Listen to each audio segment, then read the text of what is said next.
कथा रूपी अमृत और स्वर्ग के अमृत की तुलना की। अरे तुम्हारा अमृत कांच के टुकड़े की तरह है और ये कथा रूपी अमृत दिव्य है, ये मणि की तरह है, ये असली हीरा है। तुम्हारा कथा रूपी अमृत कुछ वर्षों तक तो स्वर्ग दिला सकता है, परंतु बाद में पुनः पतित होना पड़ेगा, धरती पर आना पड़ेगा, जन्म लेना पड़ेगा। और मेरा कथा रूपी अमृत जिसने एक बार पी लिया वो सीधा वैकुंठ चला जाएगा, फिर वापिस आना नहीं होगा। बोलिए गोविंद भगवान की। आज सुखदेव स्वामी जी ने अभक्ताश्चैव विद्याय नाददौ स कथामृतम, महाराज देवताओं को डांट करके फटकार करके भगा दिया। भाग जाओ देवताओं, तुम सौदाबाजी करने आए हो, अगर कथा सुनने आते तो मैं तुम्हें जरूर कथा सुनाता, तुम तो सौदागर बन करके आ गए। और महाराज देवता मुख लटका करके पहुंच गए ब्रह्मा के पास। ब्रह्मा जी से कहने लगे, महाराज आपने विधि में विधाता आपने नियम बनाया है इस सृष्टि का, जिसको सांप डस लेता है और उसकी मृत्यु हो जाती है, उसको स्वर्ग प्राप्त नहीं होगा। और उसके लिए सुखदेव स्वामी राजा परीक्षित को कथा सुना रहे हैं और हम गए थे अमृत लेकर के, हमें भगा दिया महाराज। अब हम देखना चाहते हैं कि इसकी मुक्ति कैसे हो। आपने तो लिखा है कि जिसको सांप काट देता है वो दुर्गति को प्राप्त हो जाता है। सांप के काटने से जिसकी मृत्यु होती है वो दुर्गति को प्राप्त होता है, ये ब्रह्मा ने नियम बनाया है। अब हम महाराज देखना चाहते हैं। बोले ब्रह्मा जी कहने लगे, अरे देवताओं फिर चिंता क्यों करते हो, 7 दिन की तो बात है, 7 दिन के बाद पता चल जाएगा कि परीक्षित को कौन सा पुण्य फल मिलता है इस कथा के सुनने से। और महाराज आज जैसे ही 7 दिन हुए, 7 दिनों में जब 7 दिन पूरे हुए तो आज परीक्षित सीधा ब्रह्मा के लोक से भी जब विमान में बैठ करके वैकुंठ की ओर जाने लगे तो पूरा धाता पे विस्मृता, ब्रह्मा भी सोच में पड़ गए, महाराज ये तो मैंने लिखा ही नहीं था, ये तो मैंने सृष्टि के उसमें लिखा ही नहीं था कि ऐसा भी होगा। देवता कहने लगे, महाराज बताओ अब, ये तो चला गया, वैकुंठ को जा रहा है।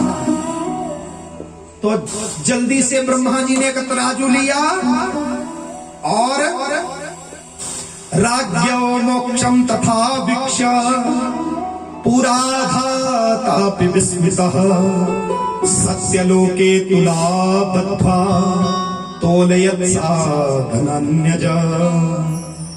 आज सत्यलोक में, ब्रह्मलोक में तराजू लगाया गया, तराजू लगाया और सभी पुण्य कर्मों को एक पलड़े में रखा और एक पलड़े में भागवत जी को रखा एक पलड़े में। और जैसे ही तुला के पलड़े में भागवत जी को रखा तो सभी ग्रंथों का जितना पुण्य था, सभी सदग्रंथों का वो ऊपर उठ गए और भागवत जी नीचे बैठ गए। अब पलड़ा कौन झुकता है, जिसमें ज्यादा वजन होता है वही पलड़ा झुकता है ना, जिसमें कम वजन होगा वो ऊपर हो जाएगा। तो आज जैसे ही भागवत जी को रखा तो लघुन्यानि जातानि गौरवेण इदं महत् तदा ऋषिगणा सर्वे विस्मयं परमं ययो। आज लघुन्यानि जातानि गौरवेण इदं महत्, जैसे ही भागवत जी को रखा पलड़े में तो सभी सदग्रंथों का जितना पुण्य था वो ऊपर उठ गया और भागवत जी नीचे। तो आज ब्रह्मा जी ने घोषणा कर दी, मेनिरे भगवद रूपम शास्त्रम भागवतम कलो। अरे देवताओं, साक्षात श्री कृष्ण ही कलयुग के कलुषित प्राणियों के उद्धार के लिए भागवत जी में विराजमान हैं। बोलिए भागवत भगवान की। आगे आप कथा सुनेंगे कि जब इस धराधाम को छोड़ करके भगवान गए, श्री कृष्ण भगवान जब इस धराधाम को छोड़ करके गए तो फिर धर्म किसकी शरण में गया? ये आगे प्रश्न आएंगे। 6 प्रश्न भागवत जी में सौनक जी ने किए हैं और उनके उत्तर भी आपको 7 दिनों के अंदर मिलते रहेंगे। अभी आगे वो कथा आएगी। और सप्ताहेन श्रुतम चैतत् सर्वथा मुक्तिदायकम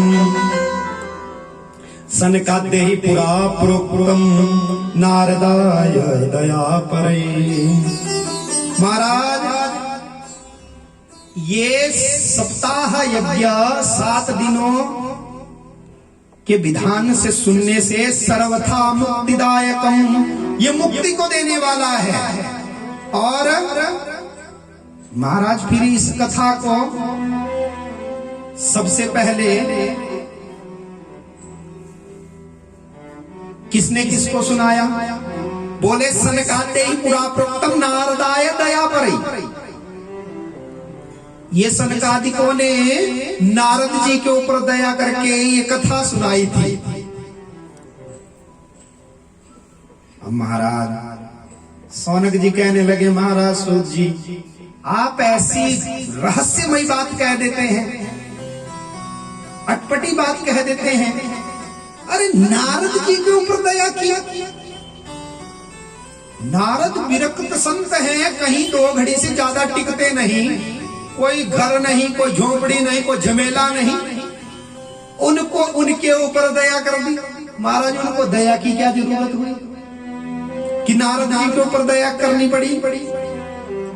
बोले महाराज, सूत जी कहते हैं सौनकादि 88,000 ऋषियों, ध्यान पूर्वक सुनो।